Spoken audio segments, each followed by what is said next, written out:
میں جدہ سعودی عرب میں تھا، وہاں ایک آدمی نے مجھ سے ایک علمی مجلس میں سوال کیا اور مجھے کہنے لگا کہ مولانا صاحب آپ یہ بتائیں، حضرت امام اعظم ابو حنیفہ رحمہ اللہ تعالیٰ کو کس جرم میں جیل کاٹنی پڑی، کس جرم میں کوڑے پڑے، کس جرم میں ان کا جنازہ جیل سے اٹھا؟ میں نے کہا خلیفہ وقت نے حضرت امام اعظم ابو حنیفہ رحمۃ اللہ علیہ سے کہا ہم آپ کو قاضی القضات اور چیف جسٹس بنانا چاہتے ہیں۔ امام اعظم ابو حنیفہ فرمانے لگے میں اس عہدے کے لیے تیار نہیں ہوں۔ خلیفہ وقت کی منشا کیا تھی؟ اگر امام اعظم ابو حنیفہ جیسا آدمی چیف جسٹس بن گیا تو پھر ظاہر ہماری حکومت پکی ہے۔ اتنا بڑا آدمی جب ہمارا قاضی القضات ہوگا تو یہ بات کہنے میں حق بجانب ہوں گا کہ میری خلافت خالصتاً شریعت کے اصولوں کے مطابق ہے، ورنہ اتنا بڑا امام میرا قاضی نہ ہوتا۔ حضرت امام اعظم ابو حنیفہ کو خدا نے فراست ایمانی عطا فرمائی، فرمانے لگے میں اس منصب کے لیے تیار نہیں ہوں۔ خلیفہ نے بلا کے پوچھا آپ کیوں تیار نہیں ہے؟ یہ بڑی دلچسپ بحث ہے۔ امام اعظم ابو حنیفہ فرمانے لگے بادشاہ سلامت میں قاضی القضات بننے کا اہل نہیں ہوں، میں اہل نہیں ہوں، اور جب میں اہل نہیں ہوں تو مجھے منصب نہیں دینا چاہیے۔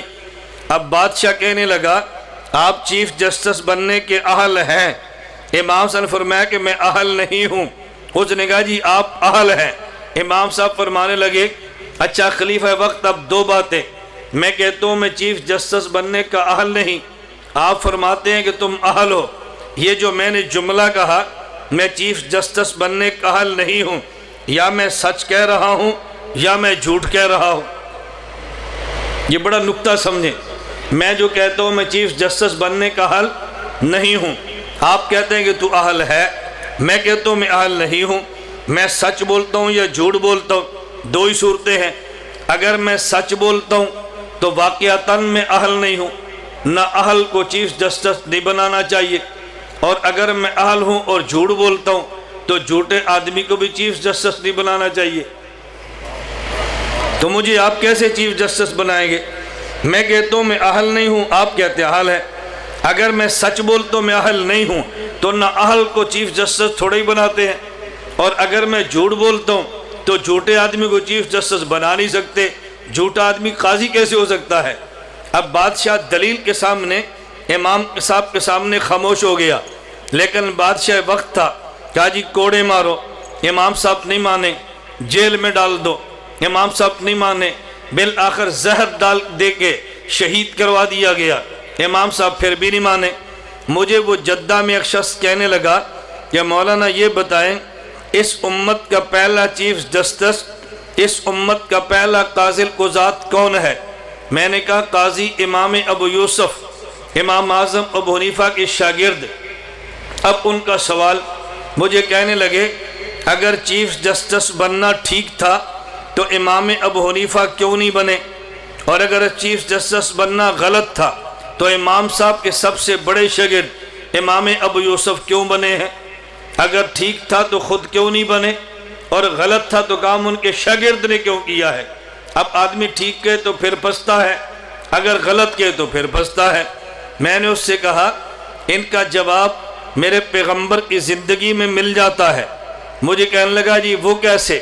میں نے کہا حضور اکرم صلی اللہ علیہ وسلم کو اللہ نے ابتدائی دور میں مکہ مکرمہ میں حکومت بھی نہیں دی، طاقت بھی نہیں دی، دولت بھی نہیں دی، اور مدینہ منورہ میں آ کے حکومت بھی دی ہے، دولت بھی دی ہے، طاقت بھی دی ہے۔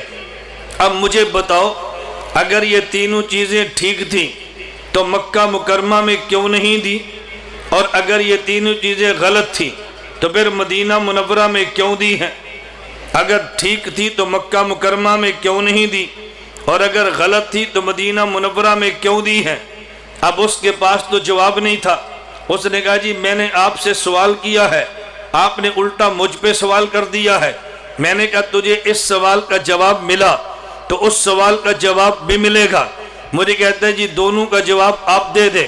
میں نے کہا بات توجہ سے سمجھنا، اگر ابتدائی دور میں مکہ مکرمہ میں اللہ اپنے نبی کو دولت بھی دیتے، اپنے نبی کو حکومت بھی دیتے، اپنے نبی کو طاقت بھی دیتے، تو جن پیغمبر کے غلاموں نے حضور پاک کا کلمہ پڑھا تھا ان کے ایمان پہ اعتراضات تھا۔ انہوں نے کلمہ اس لیے پڑھا، بلال کمزور تھا، اس کا کلمہ پڑھوں گا تو میرے سر پہ طاقت کا ہاتھ آ جائے گا، غریب کلمہ پڑھتا، میں کلمہ پڑھوں گا مجھے دولت مل جائے گی، لوگ کلمہ پڑھتے ہمیں حکومت میں عہدے مل جائیں گے۔ اگر مکہ میں خدا حکومت، طاقت اور دولت دیتے، پیغمبر کے صحابہ کلمہ پڑھتے تو لوگ اعتراض کر سکتے تھے۔ انہوں نے کلمہ دولت کے لیے پڑھا ہے، ان نے کلمہ طاقت کے لیے پڑھا ہے، ان نے کلمہ حکومت کے لیے پڑھا ہے۔ خدا نے ابتدائی طور پہ یہ چیزیں پیغمبر کو نہیں عطا کی تاکہ ان کے کلمہ گو کے ایمان پر اعتراض نہ کیا جا سکے۔ بالآخر مدینہ منورہ میں خدا نے دولت بھی دی ہے، خدا نے طاقت بھی دی ہے، خدا نے حکومت بھی دی ہے، یہ بتانے کے لیے کہ حق انہی کا تھا۔ شروع میں اس لیے نہیں دی تاکہ دشمن اعتراض نہ کرے۔ میں نے کہا امام اعظم ابو حنیفہ اگر چیف جسٹس بن جاتے، آج دنیا کا 80% مسلمان فقہ حنفی کے مطابق چل رہا ہے تو لوگ اعتراض کر دیتے یہ فقہ حنفی دنیا میں اس لیے بنی ہے کہ جس امام کے مقلد ہے وہ امام چیف جسٹس تھا، حکومت اس کے پاس تھی، طاقت اس کے پاس تھی، اس نے طاقت کی بنیاد پہ لوگوں کو اپنا مقلد بنا لیا ہے، فقہ حنفی کو عام کر دیا ہے۔ امام کا جنازہ جیل سے اٹھا ہے، دنیا میں 80% مسلمان فقہ حنفی قبول کر رہے ہیں، امام کا جنازہ جیل سے ہے، شاگرد چیف جسٹس بنا ہے، امام نے قبول کیوں نہیں کیا؟ تاکہ اعتراض نہ آئے۔ شاگرد نے قبول کیا کہ حق ان کا تھا۔